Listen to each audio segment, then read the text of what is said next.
Merci. Donc, ce n'est pas une cérémonie isolée. C'est une cérémonie qui entre dans le cadre de nos activités globales de pilotage de la circonscription. Donc, chaque année, on déroule un certain nombre d'actions et d'activités pour promouvoir la qualité. Et le point final, c'est l'organisation de cette cérémonie-là pour encourager et féliciter les meilleurs élèves de la circonscription au niveau des CM2, mais également les offrir en exemple à leurs jeunes pour qu'au moins la quête de la qualité puisse être un credo à tous les niveaux. Bon, les critères, on organise un test communal pour le préparer à l'examen, mais en même temps on sélectionne les 100-130 meilleurs élèves pour les primer. Donc on fait d'une pierre deux coups pour préparer les élèves à l'examen, mais également pour pouvoir choisir les meilleurs et les primer. Oui, ce que je dis, c'est qu'on n'a pas d'activité isolée, on a une approche globale du pilotage. Donc à chaque étape, donc à la fin de chaque trimestre, on organise une évaluation à l'échelle de la circonscription. Et si les élèves savent qu'ils vont être comparés à d'autres élèves, d'autres classes, d'autres écoles, ils vont, je crois, redoubler d'efforts et les enseignants également vont redoubler d'efforts pour ne pas perdre la face au moment des évaluations. Donc implicitement, on est en train de créer les ressources de la motivation pour que les uns et les autres se dépassent et obtiennent de très bons résultats. Donc maintenant, l'apothéose, c'est d'exposer tout ce que les gens ont fait et de récompenser les meilleurs et d'encourager les autres à performer. Cette cérémonie bon, on n'a pas encore publié les résultats, mais les échos que j'ai eus nous placent encore à la tête de l'académie, comme toujours. Donc depuis 14 ans, on est toujours premier de l'académie. Cette année également, je pense qu'on est largement devant. Bon, ce n'est pas une autosatisfaction, mais c'est simplement un constat du travail que les enseignants ont abattu. Malgré l'application du curriculum, il n'y a pas eu de baisse quand même de niveau.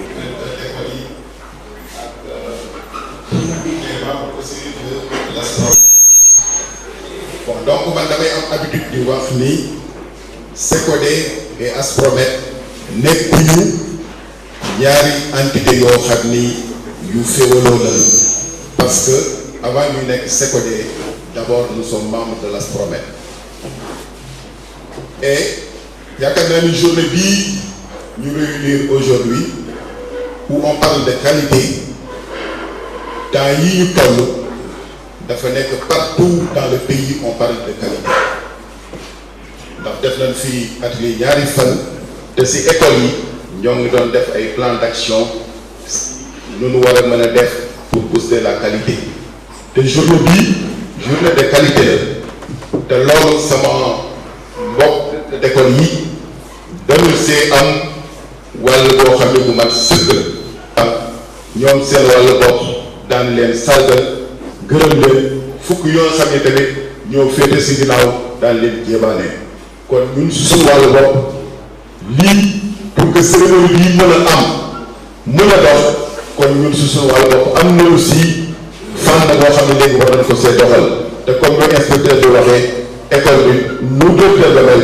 noonu la école bi mel kon donc je lance un appel à tous mes collègues directeurs pour que ñu redoubler d'efforts pour relever ce défi.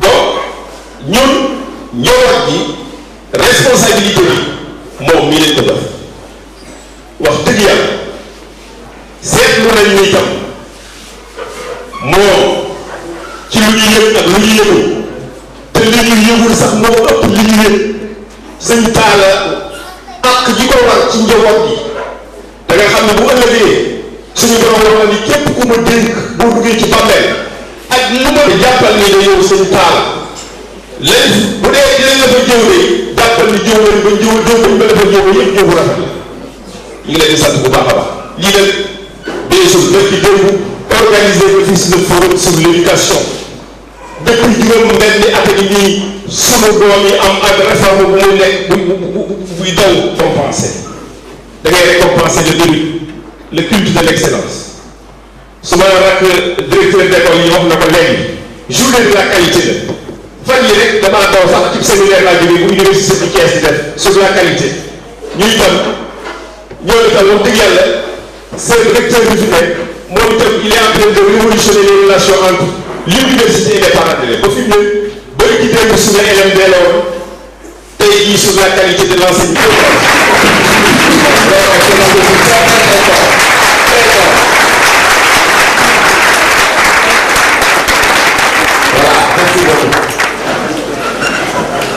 Quand même, monsieur le maire, c'est trop donné quand même. Monsieur le maire, il n'a jamais souffert et vous avez toujours maintenu notre rythme cardiaque, n'est-ce pas?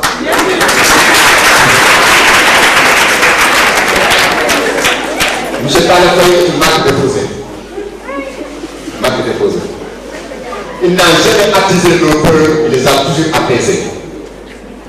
Et ce qui nous touche en lui, c'est le mélange que l'on retrouve dans sa vie entre la dimension individuelle et la mission collective exceptionnelle de Stan. C'est le nom d'une dimension exceptionnelle.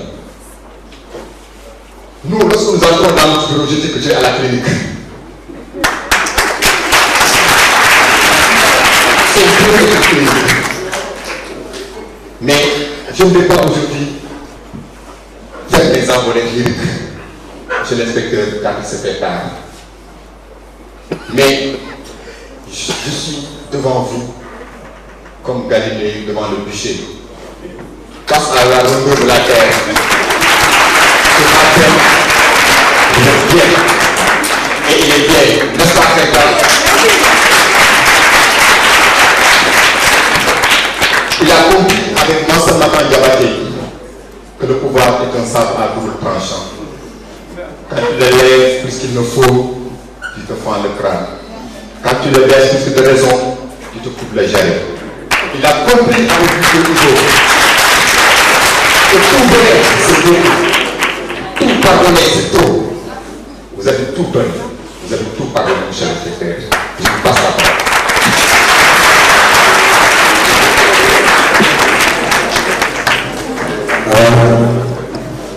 Asalaamaaleykum wa rahmatullah. Ginnaaw bi ma nuyoo ñëpp ziar ñëpp maa ngi baal ñëpp ak baal ñëpp am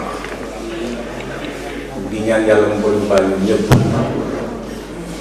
Monsieur le maire dama bëggoon soo ma ko mayee ñu def benn ñaan jagleel ko suñu benn doyen boo xam ne moom jiituwul ci métier mi xàllal ñu yoon bi muy inspecteur Lam te mu wuy ji boromam. kon nañ ko defal ñaan na ko yàlla teew ci àdduna yi gën a kawe te yàlla wuutu ko ginnaaw. amiin yàlla yàlla nangu ñaan. monsieur le maire maa ngi lay nuyu bu tedd ak ñi nga àndal di nuyu kilifa yi fi teew yëpp bàyyi seen soxla ñëw ànd ak ñoom ci bis bi.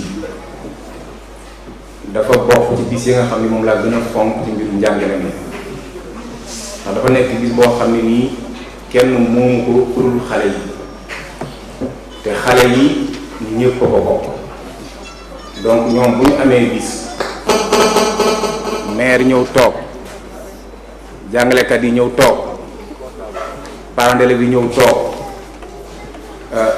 kilifa njàngale yi ñëw toog def naa ne kon dëkk bi daanaka kenn desu fi te loolu élèves yi xale yi ñoom ñoo ko waral damay wax nag ni bu xale yi xewlee wax mën naa bañ a gudd moo tax bu ma ko guddal ndax bu dee ca mat yaa tàgge sa bopp liñ fi tax a toog ñëpp xam nañ waaye nag dinaa gërëm ñi nga xam ne nii ñoom ñoo taxaw bis bi ko egsi fii ki ma fiy njëkkee mooy le doyen Biaye